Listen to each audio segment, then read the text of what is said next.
What's happening, everybody? Welcome to another episode of the Nom Syndicate podcast. You're sitting here with Frank and Quincy. Yep. And today we are talking about pizza dough, baby. We're talking all about pizza doughs. Not just one type of dough. All the doughs. Yeah, all the doughs. All the doughs. Yeah. I mean, we're not going to cover all the doughs for real. We're just going to talk about what we know about pizza dough. I'm sure that y'all are going to write in. You're going to give us your strongly formed opinions on different pizza doughs, and that's fine. This is our second dive into trying to refine a recipe for one. Right. And just looking at different processes. Because you dealing with a gluten-free dough. Oh, yeah, man. I had the nice, fun task of getting into how to try to make a proper pizza dough out of some gluten-free situations. And it's a challenge, let me tell you. Yeah. We'll get into that. We'll get into this is just a comparison. I'm going to go over mine, and we're just going to talk about some of the differences. And whatever, you know what I mean? This is our, we trying to get into some proper food and cooking stuff. We're giving you some stuff to take away. Instead of just the randomness that we love doing. We add in the value. This is the value that you come to expect from the Nom Syndicate. Tiny Kitchen Gang in full effect. Oh, man. We are here 100% to show you how to maximize your tiny kitchens. And those of you with the big kitchens, we love you. We're jealous of you. Yeah, very jealous. Tell us your secrets. How you get those kitchens? How you get that? I still want Is your living room small so your kitchen can be big? Nah, man. See, the ideal thing is to have the kitchen and the living room as one. Yeah. Oh, yeah. Right? For real. Dude, if I built my house, like a quick aside, if I build a house, which I'd love to do at some point, it doesn't need to be huge. I don't have many needs in my domicile. No. What I need, though, here's... I got a couple of things. If you don't tell us more. Quick aside. One. Yeah. What the hell's up with giant bedrooms? You don't need them. Dumb. Now, I will say this. Me and my woman be collecting shit. So, kind of okay with a kind of big bedroom. Not too big, though. But like I need wall space, if anything. You need collection space. You can do that in the massive living room. Allocate you're right. space. Yeah, you're right. Because you want to display it. You're right. You don't want people in the bedroom. Yeah. That's just where it goes because you don't have space in the other. You're right. If I had a own separate small room for just our stuff, oh boy, I'd be on that. Right. If I had a basement, boy, give me a damn basement so I can put my shit in it. Exactly. But my point is this. Yeah. I don't need a big bedroom. I don't need 50 bathrooms. Yeah, we just sleeping and farting in there. Yeah, I just need 2, maybe 3. But like, here's the deal. Like, I just want most of my space dedicated. To a kitchen that you also entertain in with like the TV and everything. Like everything's just in there. You just hang out in the kitchen and the living room. It's all same open floor plan, baby. Right. I need that too. Exactly. Yeah. I want to be playing video games while I'm cooking. I want to see people seeing me, see them seeing me. Yeah. That's a fantastic You know situation. what I'm saying? So anyway, pipe dreams. Yeah. Tiny Kitchen Gang in here. Yeah. Really wanting to get in a big kitchen gang. Yeah. That's what we all want. Well, I can't put no island in my kitchen. Yeah. That'd take up my kitchen. And in the meantime, hate. Yeah, just hating. Oh, man, that's so whack. Boy, I wish I had a big kitchen. Yeah, you know what I'm saying? We got a lot of, like us, we got a lot of cabinet space, but we ain't got no counter space. You know why? It's because they try to maximize the amount of shit you can put in that tiny kitchen like you're actually going to use it all in that tiny kitchen. Like, I got a microwave, but now I ain't got no room for a toaster. So now I got to put my toaster up when I need the damn toaster. Right. Now I got to bring it out, put it up. My fryer's sitting somewhere, but when I need that space, like my fryer's sitting in my space where we're going to talk about this, where my dish drainer and my fryer are sitting in the same spot, like to be put away. But I got to move all that out the way and clean everything so I can roll my doughs and all that shit. Exactly. That's my only good flat spot to roll dough. Exactly. All right. Yeah. So let's now that there's already been a minimum of a promise, at least 3 asides in every episode.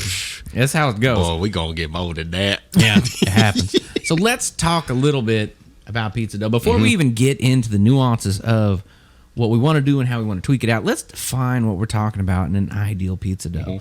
Like, what do you think about when you're just thinking like? Because let's just get this shit out of the way immediately. Deep dish pizza, we're not talking about that shit. No. Because that shit is a very deep dish is good, but it's not convenient.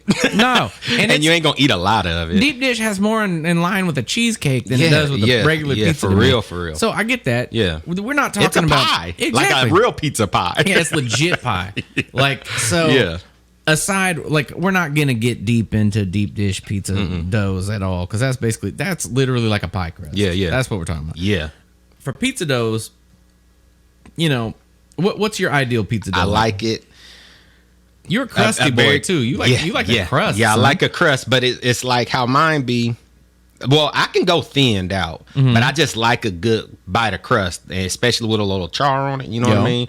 But it's still fluffy, like where I can press it and it kind of like puffs back up. You gotta bounce. Yeah, you know what I'm saying? But it's still it's got a crispy outside, soft, chewy inside, and then the bottom crust is almost like crackerish. Yeah, you know what I'm saying? It's like very crispy. You could fold it. It's got some chew to it, but almost crackers, you know what I mean? It's like as thin as I can get it without it being too damn thin. You know what I mean? God, that's what I like in a pizza dough. To me.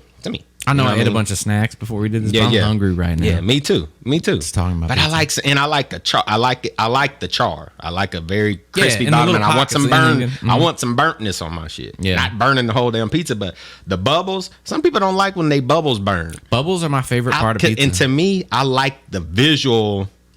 The visual look of like that crispiness or that burnt bubble, I like that. Yeah, you know what I mean. It just to me, it's like if it ain't got nothing on it like that, to me it ain't like a classic pizza if it ain't got that. Absolutely. So man, I saw this. To me, okay, we're already on the number 2 aside, but it's not really an aside because it's still about pizza. Well, we'll get that aside. I'm getting the aside. I was on Instagram the other day and somebody posted this picture and they were like, "Would you eat this?" And it was like. Somebody pulled the pizza out of like one of those stone up or one of those wood burning pizza ovens, and the whole dude had bubbled up. Like the whole pizza was bubbled. Give me that. I want that now. I like the bubbles too. Bubbles are great. Yeah, man, I love when not the classic pizzas, but like if you get to like a Pizza Hut or Diamond, I don't know, some random pizza place, like a regular pizza, but in that cheese it has that like crisp on it where you get that. It's like your cheese be white, but then you got these brown burnt pieces of cheese. I'll be peeling them joints. Like, give me them all day, man. I love chips. Them little joints. Little cheese, especially chips. Like if the cheese comes, like if you do like a straight thin crust whole deal, you know what I'm saying? Instead of having that big crust, if you do the thin crust all the way and some of that cheese leak over and it kind of get on the pan or something and it get burnt, boy, I be popping them joints off. Those are just straight up cheese crackers, man. They're great. Give me that, baby. They're fantastic. Man, I'm all about it. Yeah. I couldn't be a pizza delivery dude. I'll be picking people just eating especially if they get a pepperoni joint, that pepperoni be a little crispy. When you take it, it's like bacon. Those little pepperoni cups. You just take a shot of grease. Yeah. The pepperoni. Oh, give me that all day, man. So you mentioned something that's like kind of crucial. You're talking about like chew, that chew and that pull. That's a very important thing. Like that's what makes it. You know, a definitive pizza is like when you bite and you pull. You get like a little bit of a tear. It tears. It doesn't just break and snap. Yeah, it's just a nice. That's the tear. Difference between that gluten-free and. Oh, that's the challenge, my man. That is the challenge ultimately. It's like you almost you kind of have with gluten-free stuff. Well, pizza dough, you probably have no choice but to go thin crust on there. You can go thick. So we'll get into that in a minute. What I plan on doing for this outline of this recipe is we'll kind of walk through a traditional, which is kind of yours is kind of like a more traditional approach, which is what most people are gonna deal with, and then the best way to kind of explain the process is different too, because I'm doing this shit in my oven. You know what I mean, but still getting that visual look of a classic pizza. Oh yeah. You know what I'm saying, and I think that's where that tiny kitchen cooking come into play. You know what I mean? Because you gotta figure shit out. That's the value that we add, though, is because most people listening to this are gonna have that same situation. Yeah, most of us have. No, I mean, you did your joint on the grill, man. Sometimes, right? And that boy looked fire too. I have before, but I didn't do these. I thought that one was on the grill. Nah, man, I did that dude in the oven. The doughs I sent you? Yeah. Man, them look good though. They did. They came out great. Yeah. But here's the thing is like most people that are going to be listening to this, we've got the same shit you got. Mm-hmm. Unless I mean, feel free to write us in if you're somebody listening, and especially if you live close and you've got a wood burning pizza oven. Yeah. Or one of those big like industrial like steel ovens for like that be the pizza places for real. Yeah, so here's the deal. Because them joints as far as the big gas joints. If any of you have a wood firing pizza oven or an industrial pizza oven and you live close, you message us, we're going to send you our number. Yeah. We're going to call you. We're going to hang out. Oh, heck yeah. That's how it's going. I want that. We will show up I make some dough today. Yeah. To be there. Yeah. I feel like I got a good dough process. You know what I'm saying? I'm still messing with it, but I got a good dough process. Yeah. You know Quincy came prepared for this, just so y'all know. He showed up at my workplace. Yeah. I was roasting coffee. For those of you, that's what I do. I roast coffee. And he like just knocking on the door. I didn't even know he was coming over. He comes by and he's like, hey. He has a whole like Pyrex container of like 6 different pizza or 6 of the pizza doughs in there, ready to go to set it down. It's like the greatest gift that ever just shows up at work. Yeah. All you need is the sauce, man. You just got to cook it. I went home. You were like, damn, you jumped right on. I went straight home. I made 6 pizzas. See, I still had some work to do. My doughs was ready, obviously, but I still had work to do with the other components of my pizza. Don't undersell it. This dude was making his sauce from scratch. He was basically making his own cheese. He was doing everything that he could. I didn't do any of that shit. The rest of my stuff came out of bags and jars. But it was fire. It was fire. And it had a good crisp to it. Like you had the a assemblage. The assembly was nice. Yeah. But my point being is that this pizza dough that you're going to outline is going to be something that most people can recreate and they can make in your house. And you have a lot of cool pro tips on how to maximize what you do in that oven. Yeah, 100%. And that is badass. So what you're going to get from this episode is some tips and tricks on how to make your dough at your house, especially if you got limited space and you got to move your shit around to be able to do it, and how to maximize that traditional oven. Yeah. So that way you can get all the crispiness, all the good shit, especially using the cast iron and doing different stuff like that. Yeah. So before we get into the cooking tips and tricks, let's get into just what's the basis. So like most pizza doughs, we're working with flour. Yeah. Some people can do blended flours. Most of the time, it's all purpose. I just did because I want to try the 00 eventually. What's the 00? Spill it out. It's more of a pure flour. So I guess it's more flour than flour. Yeah, how is something pure like flour? It's more of an untreated flour, and I think it has something to do with the grains that they make the flour from. So it's like your body can more easily break down that dough than if you just use a regular flour. Yeah, kind of, or like non-GMO flour. Yeah, I got you. But it's like they call it 00. I don't know. I don't really know what it's like. Hold up, I'm about to find out. Here, we'll do some live research on things. Now, here's for people that don't know. I just know your body. How they talk about it. Your body can more easily break down that flour than just regular, this all-purpose shit that you buy from Pillsbury and shit. Okay, so here I'm pulling it up right now. But for a lot of people that aren't familiar with like the various types of, so like you're like, okay, flour is flour, and to a lot of people that's going to be the case if you haven't really dived into this. Yeah, but. Bread flour is going to act different than all-purpose flour. Well, that one's that has additives, but I'm saying like even just if we break down just straight up wheat. Oh yeah. So like if we break down straight up wheat, like there are like different types of wheat. And in the United States, we have wheat that's been selectively bred to be drought resistant, to be it grows larger yields, and it does all these different things. Yeah. And part of that also makes it have like a more intense gluten situation and makes a lot of different things that a lot of people will attribute, and I can't say whether definitively it is or it isn't, but wink wink, it probably kind of is. Like it tends to give people like it's harder to digest, it's harder on the system because it's so robust to survive in nature. It's less delicate, and you could only one could only imagine that if it's that hardy in nature to just survive, it's probably harder to digest as well. Because if it can survive, brutal climate conditions, then it's going to be putting a fight up in your stomach when you're trying to break it down. Yeah. So that could be a situation. And a lot of times I've even seen people where they're like, well, I have intolerances to wheat products in the States, but then they eat like an heirloom wheat, which heirloom just is a fancy talk for old as shit. Yeah. Yeah. Yeah. So like heirloom tomatoes. Yeah, I got some old stuff. It just means they don't know how old it is, right? Like you go far enough back in your family tree and it's just heirloom, not even great aunt, like my great heirloom grandpa. Yeah. Don't know. Don't even know how far. Yeah. But so you got this old ass wheat, and they're using that shit over there, and there's a lot more rules for like how their agricultural practices work, and it tends to be easier on the system. So that could be a thing, but I don't know if that's the case here. I am pulling this up. Let's see. I think it is. Let's see. All flours are definitely not equal, especially when it comes to making pizza. What does 00 mean? And a lot of other country wheat flours are categorized based on how much protein they contain.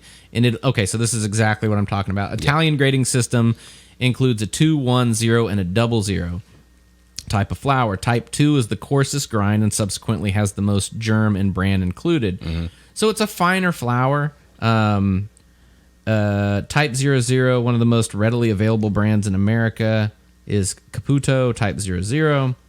It's considered the gold standard, used by many chefs around the world. Designed for temperatures between 450 and 500 degrees. Which is perfect for pizza. It's high in protein. Or it seemed like it would be. So basically it's pretty much what we were kind of talking about. It's a better flour. Yeah. It's one of them Whole Food flours. Get that at Whole Foods. Yeah. You're gonna go to Trader Joe's that at Walmart. You're gonna have to hunt for that, boy. Yeah. But okay, so you didn't work with that, but for this I did all-purpose flour. Okay, AP. So I'm gonna just go over what I use for the flour. Yeah, AP is the shit you can get. 100 milliliters water. I went grams with all the other stuff. You weigh everything? Yeah, I weighed everything. Okay, here's a pro tip. Yeah, we're breaking this down gotta weigh it. Your volumetric shit is whack. Yeah. Being as a man that works in coffee and has worked in coffee for a long time, like it's all about controlling variables. Yes. And the best thing you can do is use like mass measurements using weights. So you might hear that a scale. They're not expensive. Get a scale at the crib. You can get like you can get probably like a $10 scale these days. Yeah. Maybe less. Yeah. I don't know. Man, they cheap. Get you a scale. Get a gram scale. Get one that does pound, and preferably if you're getting one for the kitchen, electric scale. Yeah, an electric scale, and for flexibility, make sure you get one that can go down to like either 0.1 or 0.01 grams. Yeah.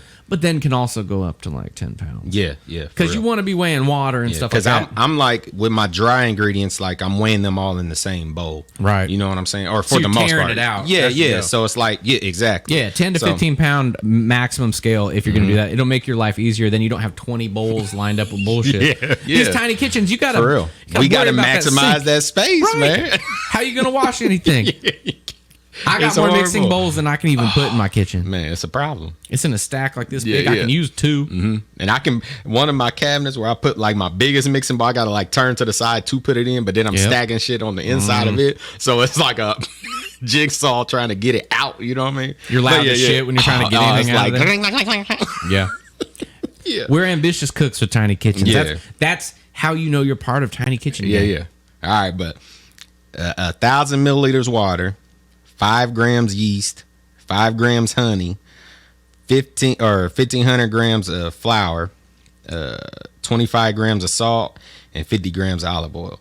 Now, when I start my dough, I got to start that yeast off. Now I get everything ready. Like I mix all my dry ingredients and stuff. Well, mainly just the flour and salt together immediately, and just have it set to the side. Yeah. Now for my yeast, I started in just a cup of that water. Wait, hold up. Do you feed that yeast with that honey? Yeah, boy. Yeah. So you got to feed the yeast. Your water can't be too hot. 95 degrees, ideally, if you're measuring. If it gets a little too cold, it's just gonna take longer to rise. But if you got your hot water turned all the way up and it's just steaming, you can't even touch it, it's gonna kill that yeast. Yeah, it's dead. Now, one of my problems I ran into when I made this little batch of dough, I don't think I went too hot with the water, but something you gotta check when you buy these like, prepackaged joints. Oh yeah, man. So if you get the instant active dry yeast, sometimes you'll get a bag of dead yeast. That just happens. Like all yeast ain't gonna rise. It ain't gonna fluff up to like a little beer head. So I always start mine off in just a cup of water. Just a single cup of water with my honey mixed in. I dump that in there and stir it up. Wait about 10, 15 minutes. If that joint ain't doing nothing, it's dead. Like if you don't see it start to rise up and fluff and you'll smell that yeast going. Yep. It's dead. You gotta start over. You gotta start that over. So that's why I don't all put everything in my flour. Like I don't just put. Some people do that. Put the yeast in the flour and then mix it and let it do it. But you don't. If your yeast is dead, then you just fucked up all that flour. Yeah, you know what I'm saying? Yeah. So you gotta start all over anyway. And then you wasting time because you gotta get this shit time to rise. Yeah, and so, you just wasted all forever. Of your other product. Yeah, that sucks. Yeah. So I always start it off in a little cup of water. If it starts going, then I mix it. But then I'm mixing my flour in kind of slow. Yeah. Like, get all my wet ingredients in. Mix it in kind of slow in a stand mixer and stuff with the dough hook. He's seducing Get it going. Yeast. Oh, yeah. Yeah, oh, yeah. Yeah. But this batch, I made it a little, this was a little higher hydration. I wish I could have something that could read the hydration of my dough. I don't got that. And I don't know what they do, but there's different hydrations of dough, and it does different things. In coffee, we have these moisture meters that are pretty interesting, but I don't know what they use for dough. But if you look up pizza doughs, there's different hydrations.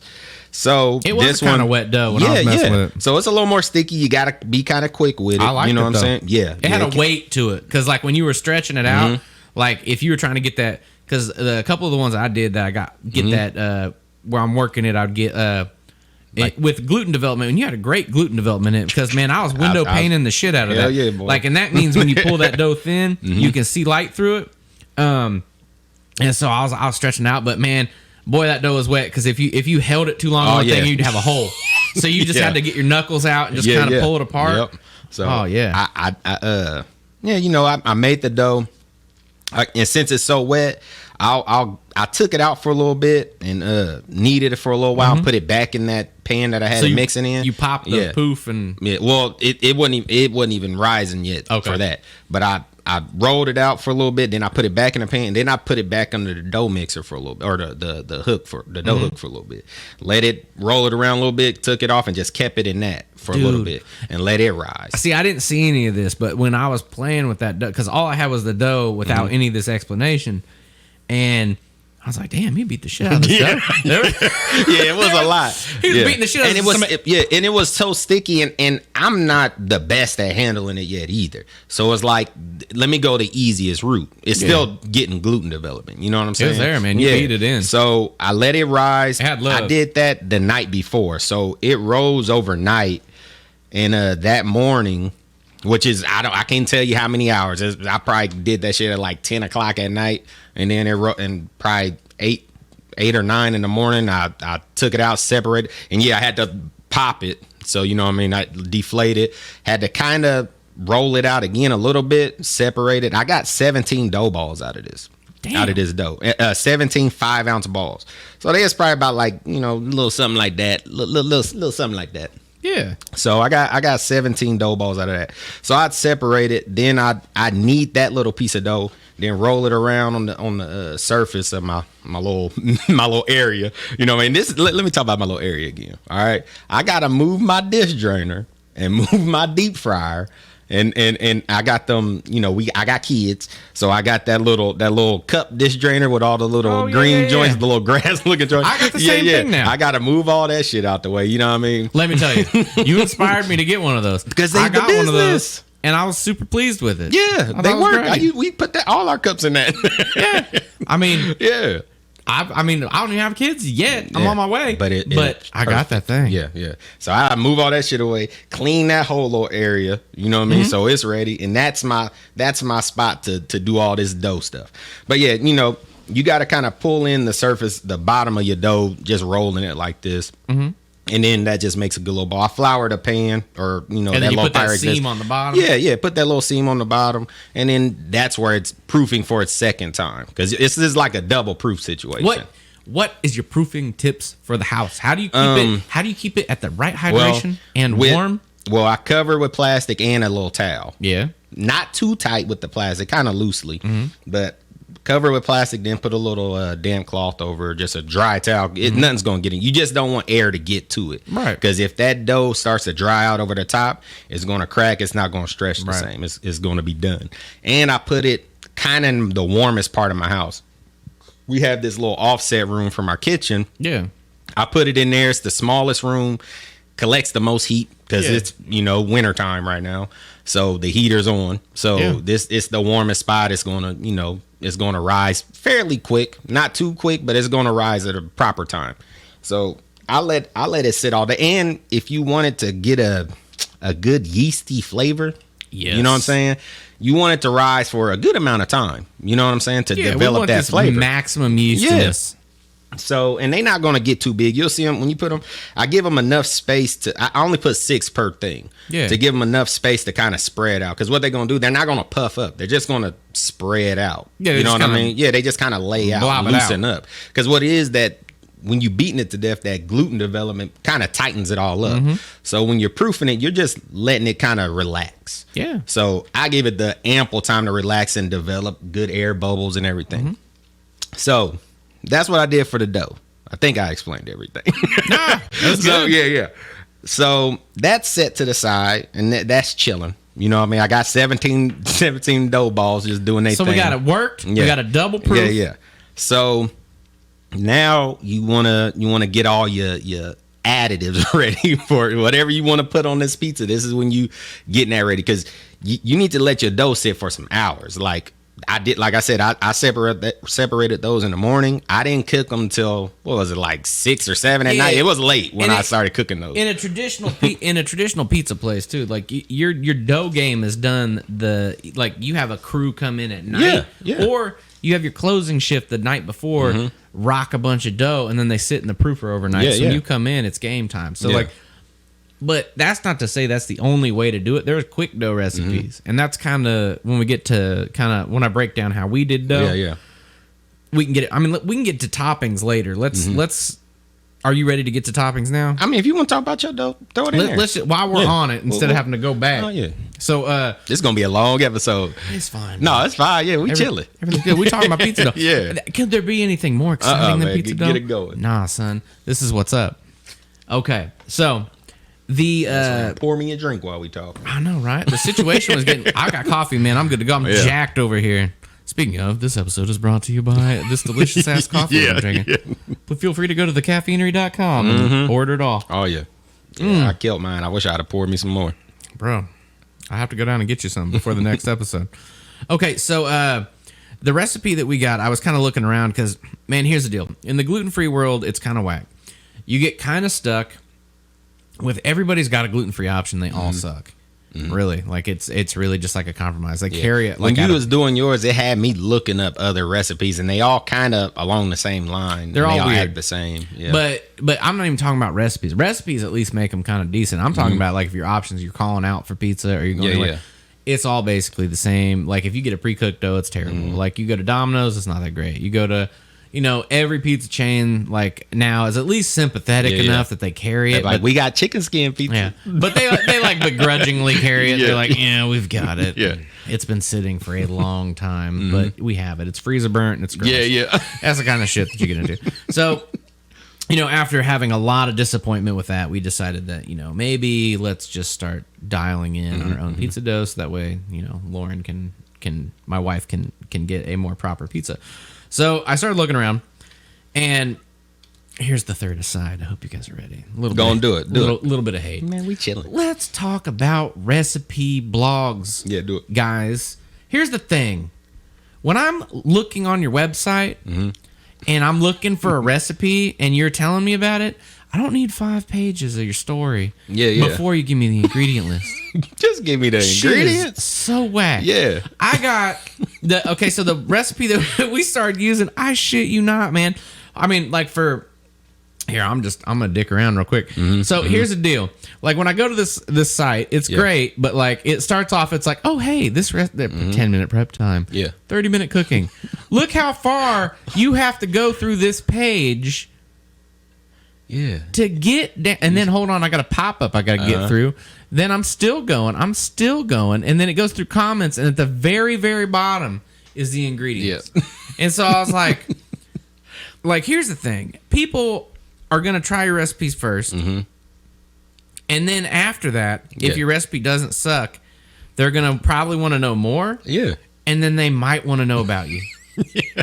But they're not caring immediately. So that's not the situation. I don't want people to care about me. I want people to know I cook good. Right. But too many people have watched that like Food Network star thing where it's like, we need just tell us about your childhood. Yeah. No, man. Tell us about how this ties in to, I mean, like, that's fine if they're, you're listening to something or you're watching something and you want to kind of incorporate that along the way. Yeah. But if you're searching for a recipe, you're not searching for a huge waste of time. So, this ain't America's Got Talent. I don't care about your backstory. I'm trying to cook something right now. So anyway, that was my begrudging just annoyance with this particular recipe. Other than you hating them because their backstory, why wasn't the recipe good? It was all right. All right. That's the thing.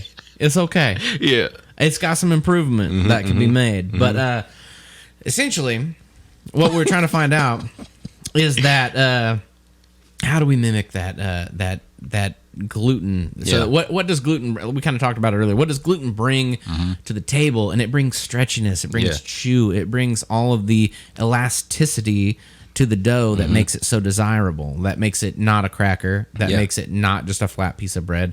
It gives it a pull, and that's what we're ideally looking for. So how do we recreate that without having gluten? With a lot of these alternative flours, like whether it's rice flour, almond flour, they have banana flour. And yesterday I saw cauliflower flour. What? And I got mad. I took a picture of it and sent it to my sister because she's just like not into anything. I guess technically you can make flour out of anything if you dry it out. There's banana flour, man. There's everything. Wait, do you remember? This Quincy is gonna be nasty. No. Oh, no. You remember when they were? This was maybe a couple years back when they was talking about making flour out of. Crickets? I think of crickets. Yeah. You can make flour anything if you dehydrate it, bones, blend it up soft. Yeah, exactly. Anyway, so bones flour. Yeah. But yeah, so we got a blended flour, and the other thing that makes everything gluten-free is just making it more expensive. That's like number one. Yeah. They're like, just grind up money, fine. You have money flour. That's kind of, that's what happens. So it's a blend between rice flour and a couple other things. But you have to add a couple different things that aren't normally in flour to try to mimic some of those qualities. One of those things is xanthan gum. Doesn't sound very appetizing, but it does a good job. And then tapioca flour. And then you also have like these things called expanders, which are basically like tapioca type like extracts that help things stretch a little bit. Do they work the same? Hell no. Yeah. But do they help a little? Yeah, kind of. So it's kind of weird. Like it's just insane. So like what we did was we made this recipe using like so basically it's similar to how you started with the same amount of flour roughly. And then what you do is you have to add like a little bit of xanthan gum, you got to add a little bit of your sugar. I didn't use honey, I used sugar for this. And then kosher salt and like your 95-degree water and all these different things. But the thing that was interesting about this one that kind of freaked me out was because I've never made a recipe that puts the yeast in the dry ingredients and then adds the water second. And that's what it called for. But I just followed the recipe because here's the thing. The first time I try out a recipe, I'm going to follow it pretty much to a T because I want to know if these people know what they're talking about. Yeah. And if it doesn't, then I'm going to go back and tweak it to where I think it should be. Yeah. But so I just followed this to the T. And I was like, okay, like everything against me was like, don't yeast and dry. But I dumped it in there and did it anyway. I was like, okay, yeast. Oh, no. And I was thinking exactly what you were saying earlier, man. If this yeast packet's dead, I'm screwed. And then I was like, 95-degree water is good for just yeast. But like, isn't it going to cool off with all these other ingredients? You would think so, yeah. Yeah, so I mean, it was a slow riser because of that. So I would have had I revisited that, and I will the next time. I'll probably do the yeast separate and change that part of it, or I'll do hotter water going in. Now, isn't with the that type of dough, it's more brittle too, right? You got to be a little more careful with it, right? Yeah, I mean, well, not brittle, but it's like it ain't as pliable. So when you like rolling it out or stretching it out how you need, you kind of be yeah. A You want to know what's really weird? Okay, so like you know how like when you put traditional pizza dough in like on the hook and you're beating it up, it'll ball. Yeah. It balls, and then you have to go past that to where it looks kind of like a whipped like dough, like it'll kind of like be falling apart. Yeah, yeah. And that's what they want you to stop at. And the whole time I'm thinking like this doesn't make sense. Yeah. It's not going to do that. Because my dough, that bitch was climbing up that hook. I was like, get right. This doesn't. So this will do that for like a second, and then after that it just kind of falls apart. And it's just kind of clean, and then you got to scrape it out like butter. Yeah, like it's weird. So you do that. And you oil everything and get it ready. And so what I did was I have one of those Pyrex like large glass mixing bowls with a lid. Yeah. So I just oiled the side of that, put the dude in there, and then like since this is a quick dough, unlike what yours was taking. Like I was gonna make this in the next 30 minutes. So I was preheating the oven. And yet, like those people, you sit these two proof and rise. That dough don't really rise like that. You know it doubles in size, but that's about it. So what I did was so to keep it warm, I set it on, since I was preheating the oven to like 450, I went ahead and just set the glass on top of the stove. Yeah. Because I got one of those combo joints. I don't got the oven in the wall like some people have. So I just put it on top of that, and then it was warm enough that it was like keeping it warm and the air from going, so it did its thing. And then, so what we tried to do was we were like, okay, let's test the robustness of this dough. I was like, let's see what we're working with here. So I made one thick boy and one thin boy. Yeah. I did one. Well, the thick boy was not my favorite. Yeah. It was very texture weird. It wouldn't have been bad, but like I'm not sure. I probably could have cooked it at a lower temp for longer. So the other thing is they suggest that you cook them a little cooler. You don't go 450. Do like a slow cook. Yeah, dude, you're doing like 400 or 385. So you're going a little lower, and I was like, no, we're going full. I was like, to hell with this. So I made one real thin, and it came out fire. That one was great, but the thicker one I think would have benefited probably from the lower temperature. But I'm not gonna make a thick one again. Give it a little more time. And with those, some of them, I've seen some of those type of doughs. It's like they cook the dough first, and then add the stuff. Well, pre-cook it a little bit, add the stuff, and then cook it again. Yeah, they had an instruction that if you wanted to do that, and then you could even freeze them to make them later. But I was like, man, no, I'm gonna do this all. Yeah, I don't want this shit later. I was trying to make it as much like I wanted it to be as close to how I would do it normally as possible. So I was like, okay, this is fine. So I went ahead and did it, and I wasn't displeased with it. Like it was okay. Like I will do it again, and I'll make a few changes. But the initial thin dough that I made came out pretty good. Like it was okay. Thinner's the route to go with those. Oh, absolutely. Yeah. And it did have a little bit of a pull and a tear, but it wasn't like, it was marginal compared to like the stuff you're used to with wheat. But like it was okay, man. It was. Lauren was pleased with it, and that's what really mattered. So I was like, hey, is this a pizza solution that you would be into? Because it really only takes us like 45 minutes to make pizza. Yeah. Like, it's not that bad. So for a quick pizza dough, it's gluten-free, done. But, yeah, it was nuts. Yeah. It was definitely not that situation. And, but now you got me thinking about this 00 flour. Because if that has if you can break it down a little bit, a less reactive situation when you're digesting it, boy, about to do that. Yeah. Or find some of that cricket flour. Man, hell with some cricket flour. But what I'm thinking is we might have to go in on one. Yeah, I don't mind that. See how it work out. I'm in. Oh, that mug tripping? I don't know. Uh-oh. Has it stopped recording us?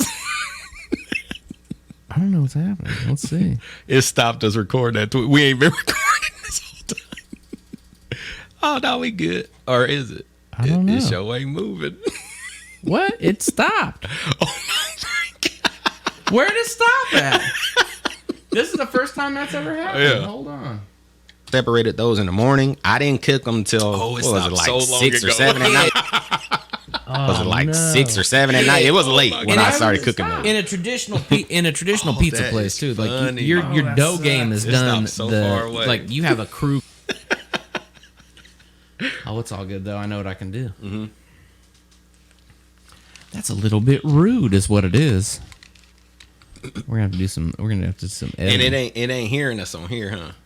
Oh, it hears us on there. That's why I'm gonna steal the audio from there.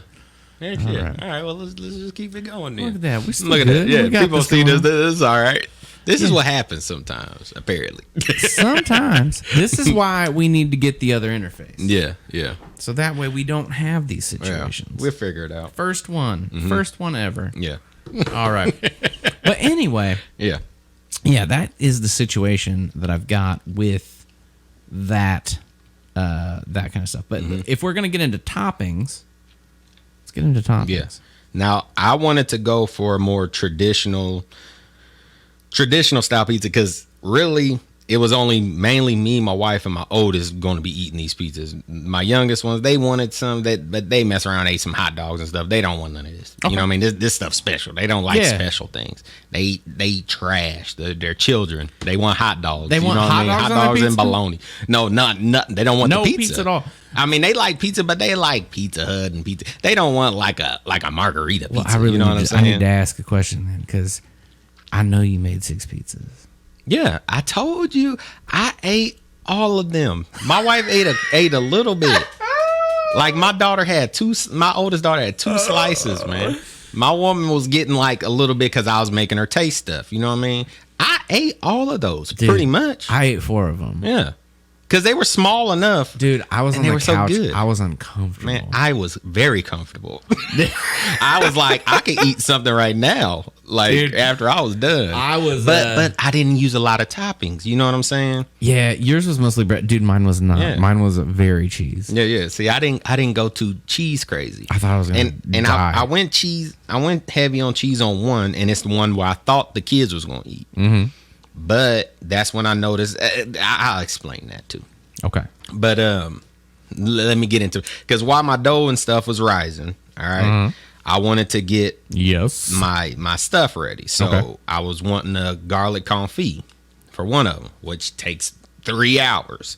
Okay. Yeah, Quincy was getting fucking bougie. He was doing shit that I was not doing. Man, it took so long to peel all this garlic. And I'm trying to do the little tricks where I'm like putting all the garlic in some, because I used a 24-ounce jar. I'm surprised you didn't just roast the garlic just in the things. And just squeeze it out. Yeah. Well, I wanted to roast it in that oil. Yeah. So I can keep the oil too. You know what I'm saying? So that's the only reason I did, because I would have did. Did you save a bunch of oil? Yeah, we still got the whole jar.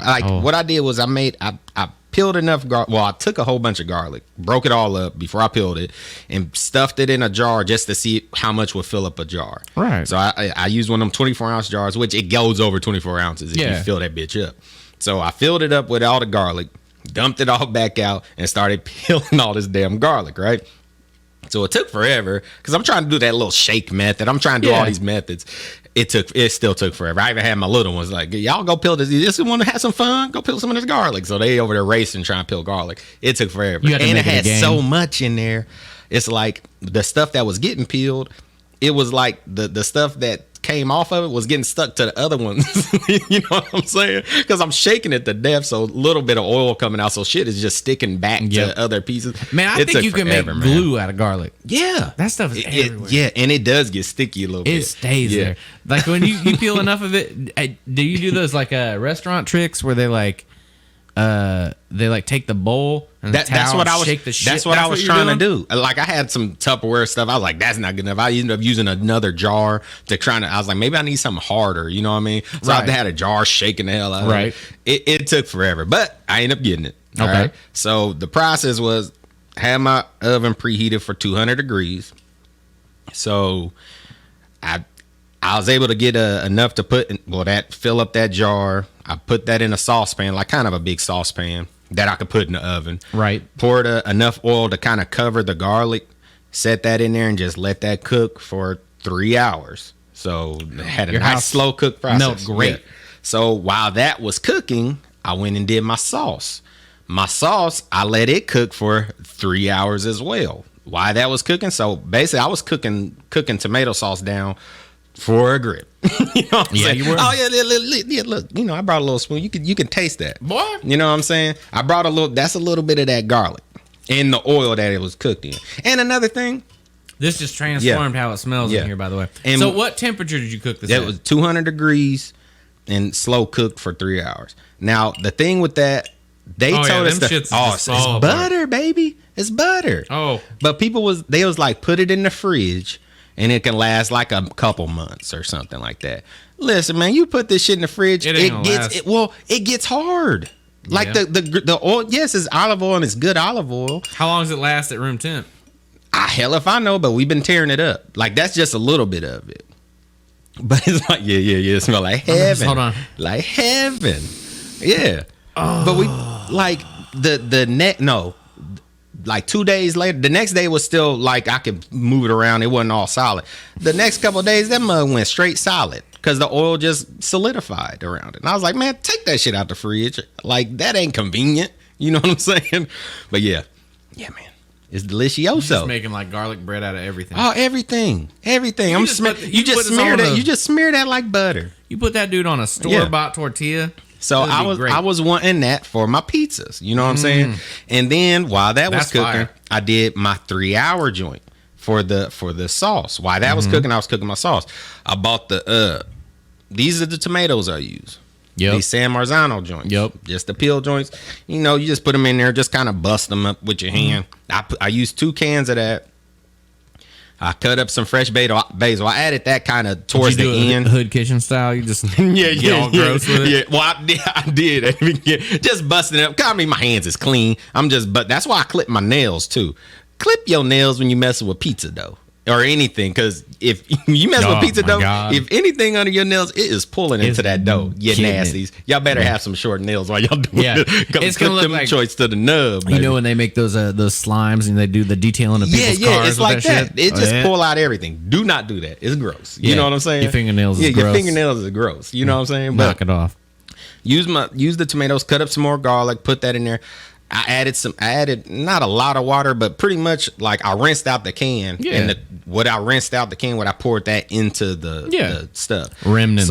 So I wanted to cook that down because moisture will make it, how thin I make my pizzas, moisture will make it stick to the pan. Mm-hmm. You don't want that. that was the thing I was talking about when I added all the cheese. You already had a wet ass dough. You're not trying to have extra wetness. Exactly. So that's another thing when I was adding all that cheese to my kids' pizza, I use like a high moisture mozzarella. You know what I'm saying? So if I had added too much liquid was coming out of it and was making that pizza stick, and then it'll burn them. You don't want that. So I cooked that joint down for about 3 hours. Probably like the last hour, I put in my basil. I kind of just broke it up. I didn't chop it up. I just kind of broke it, kind of ripped it up, throw it in there. Yeah. And the reason for that, a lot of times, if you overcook and I just let that simmer too. Like I let it come to a boil at first, and then I just turned the heat down, let it simmer for a long time, because you want that to cook down as much as you can. So it probably it dropped double. You fennel in that boy at all? Huh? Use fennel in your sauce at all? Okay, just straight. I'm gonna let you taste it. Okay. It's just tomatoes, garlic, and basil, and a little salt. You know what I'm saying? But if you overcook your aromatics, that flavor will start to cook out. Yeah. So, to a certain point, about an hour in a certain temp, now I think with the temp I was cooking that at, it ain't gonna cook out as fast. But just to be careful, I just added it the last hour because it'll still bring out all that flavor. But I do the same thing. Like I'll add it in stages. Like I'll add like the mass and then the finishing. Yeah. I do that a lot. So he gonna taste some of that. Now it was cold. I don't know if that makes a difference, but there's the sauce. Here's the deal. I love these tomatoes. I've had places I love margarita pizzas. Those things are great. That's my favorite. But my problem with margarita pizzas is some people really fuck up the tomato element. I like a thinly sliced, thin as shit. Yeah. Like when they put the whole tomato pieces on it. I like that. Yeah, that's why I bust mine. I wish I had one of those little them little blenders that you can put in the pot. I don't got one of them. Oh, the immersion blenders? Yeah. So I wish I had one. I ended up using a potato masher and kind of mashing it I've seen with that. do that. You know what I'm saying? Long. So it wouldn't get big pieces in there because you don't want big fat chunks. But I'm not even talking about. So I'm not even talking about. Here's the other stuff. I was going to use the same. Oh, whatever. Fine. I don't care. But here's the thing about. I'm not even talking about it in the sauce. If it's in the sauce and it's a little chunky, I don't mind that. I'm talking about like when you get a margarita pizza somewhere and they straight up just put like whole tomatoes. Oh yeah. That pisses me off. Yeah, I don't like that either. It's gross. weird. I have this weird thing, man. I love tomatoes. I do not like tomatoes that are put on a pizza. Yeah. And then they just get they do the antithetical, like they're the antithetical to the whole situation. You want crispiness, you want all this stuff. If you put a big ass piece of tomato on a pizza and you put it in there, it's just going to get soggy. That liquid's going to come out and spill over everything. It's just gross. Yeah. It's a sad representation. And a lot of times they're not even tomatoes that's in season, so they don't even taste like tomatoes. No, man, here's the thing. Like it tastes like you just eating water. I'm gonna mention places that have fire pizza, but there's certain things I don't like. Like, I can't remember I can't even name drop because it's one of two places, and I can't remember specifically. But what they did was they took these whole tomatoes and they just throw them on and top. they cut them in half and they just put them on top. I don't like that. And then they put them in the oven. I was like, what the hell are you doing? See, I that's why I make the sauce. I cook it down so it's not. It's still moisture, obviously, but it's not too wait. Right. But I don't add a lot. But as you know a what sauce, I mean? that's fine. I'm not even worried about the sauce. I'm just talking about as a topping. It's a dumb idea. Yeah. It's like when you go get a sandwich that has tomato on it, and then they wrap it and it's too hot, and it's like a steamed nasty tomato. Get out of there. Yeah, Shit either needs to be cold. Like I actually wouldn't even be opposed if you made a margarita pizza. You just do a cold ass tomato on top. Just cut it up and put it the last second, and then some basil on top of it. That's fine. Pro tip is there's a dude that I follow. I think he was like I saw him. It might have been Ugly Delicious, but it might have been a whole nother series. There's a guy in Brooklyn that makes pizza, and they went to this place, and he was like a margarita purist. And he was like hating like they went to Italy and they went where it's like perfectly made, and they had to tell you the exact way to make it. And he was like, nah, I could do this better. And so he like went back to the States, and then what he did was he actually like blended up all of the basil into like this like sort of like paste and sauce, so it'd be evenly distributed throughout the pizza, so you don't just get like a bite with the basil leaf. You'd get like it even in every bite. And I was like, but that's genius. I feel that, but I kind of, unless it's, I guess if it's a fresh, that is good. That would be super good. fresh. He just like real quickly at the end, he just took fresh basil, olive oil, and then shredded it up, and then he could drizzle it all over the pizza. So it was like in every bite instead of just like one. That's how people do those focaccias. They do like a blended basil joint and kind of put it over a focaccia like that. So you can get everybody watching this video is gonna see me stretching because my back is cramped up. I'm like keep being like, oh. All right, let's taste this. I cooked that down. You know what I'm saying, for a good amount of time. And try not to make the flavor too crazy, but it's good for the margarita pizza. Now, that's not a sauce that's good for every style of pizza. No, because it's really bright. Yeah. So for the type of pizza I'm making, that's a good sauce. You know what I'm saying? I'm about to make a little pizza with this if you're leaving this. Yeah. I'm doing the whole shit later. So this is too. This is yours too. Oh my God, he came with goodies, boys. Yeah. Now I got garlic and I got sauce. Yeah. So I did those, and you know I had mozzarella, so I grind, which was hard. I tried to grate up this soft ass moist mozzarella, which didn't take forever, but it was messy. How much of your hand is in that bag? It wasn't none, but I was nervous because them things are rough. So I'm like, after a while, it just starts kind of balling up. You know what I mean? But I had like 3 balls of mozzarella that I grated up. This was just to have on my prep time, because usually I just tear it off, but I'm trying to cook quick. Pieces, and you can buy some that's still the same mozzarella, but it's already pre-sliced. You know what I'm saying?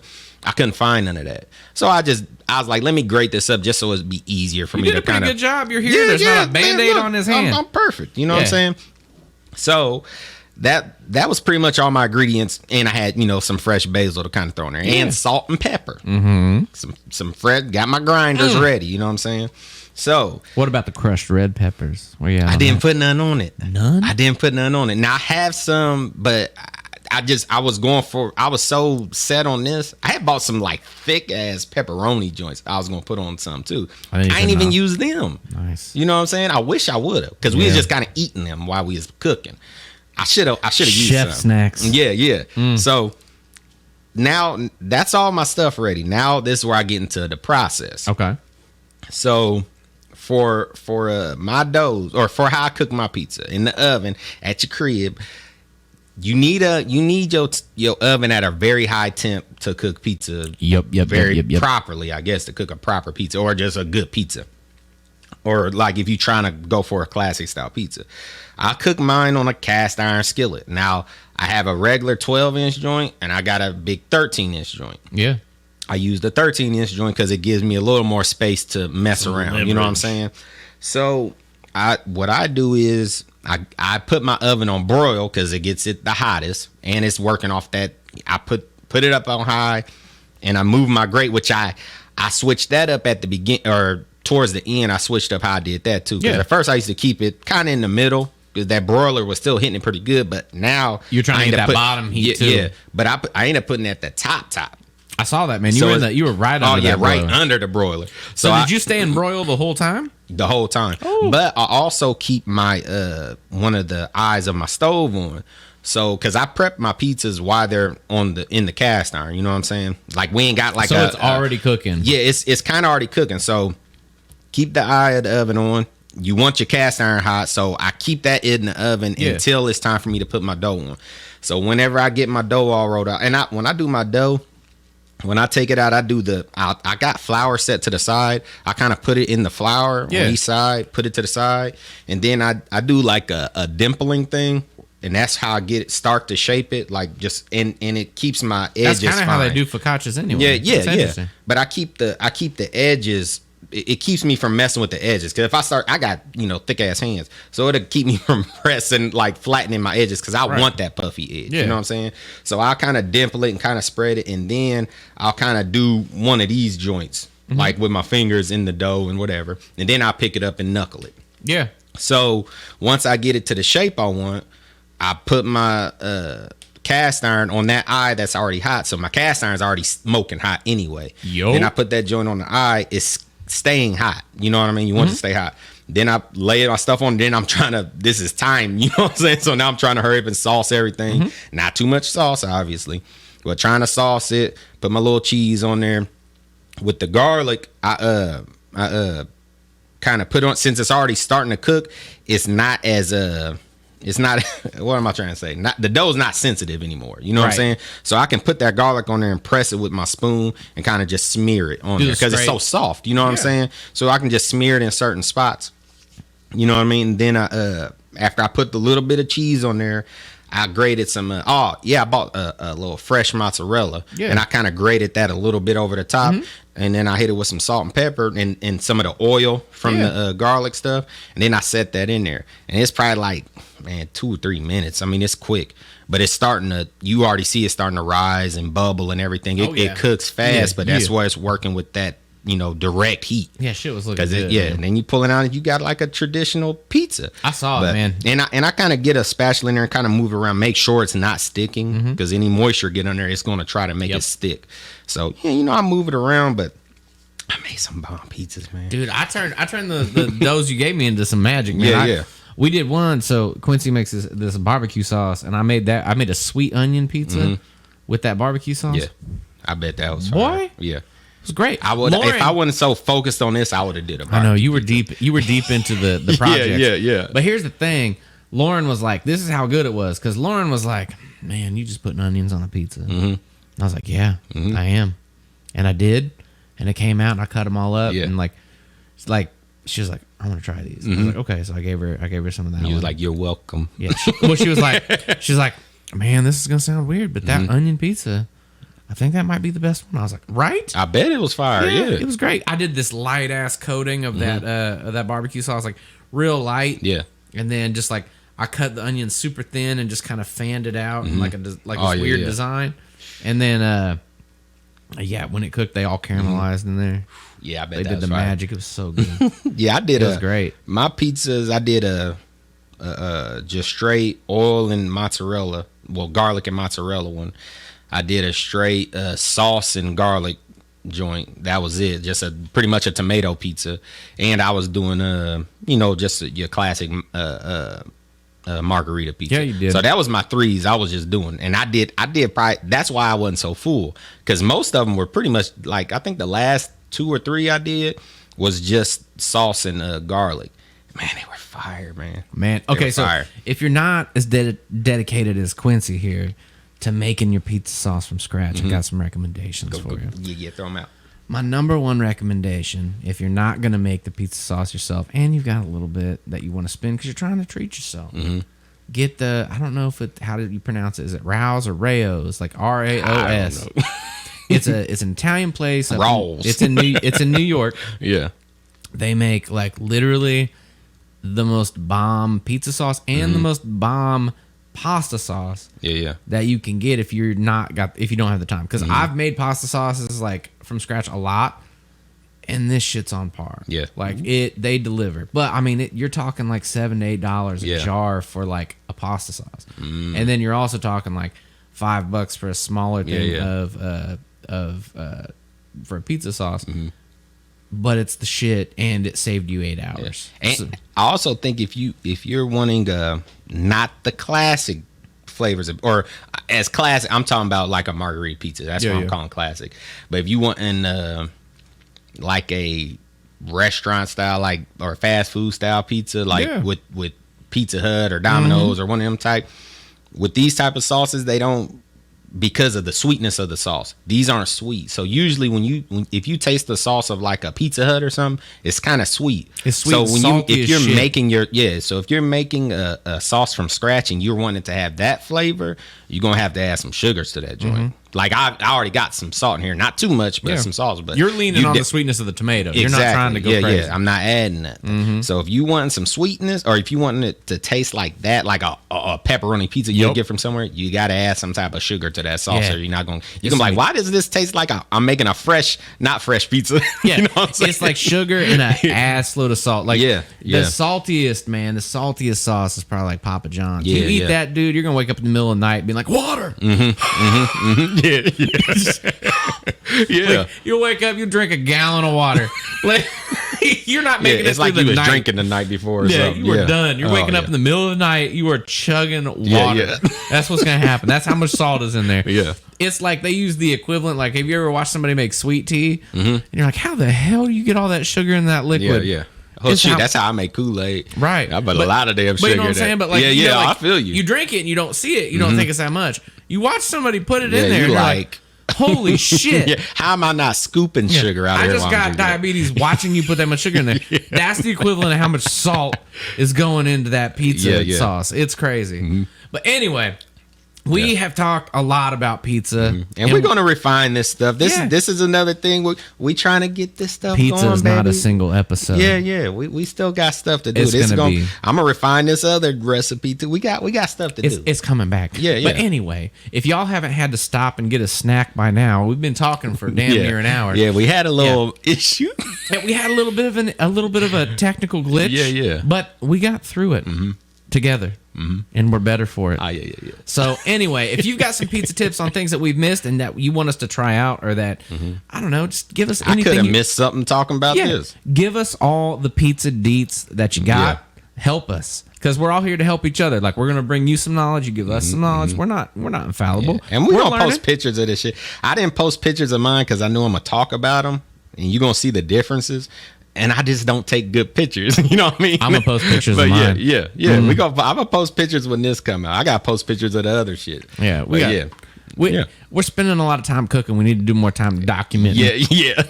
We've been experimenting with doing some live streams in the kitchens as we're in there just dicking around, just kind of, just hanging out with people. I mean, it's quarantine stuff, or it's not quarantine, but it's COVID's crazy. So ain't going too many places. Right, I'm in the kitchen hanging out. Might as well hang out with some other people in their kitchens while they're hanging out. So if you're bored and you log on and we're streaming, just hang out with us while we're cooking. It's great. We chilling. Ask questions. We talking. Absolutely. But on that note, we are out of this bitch, and we will catch you next time. So until then, peace.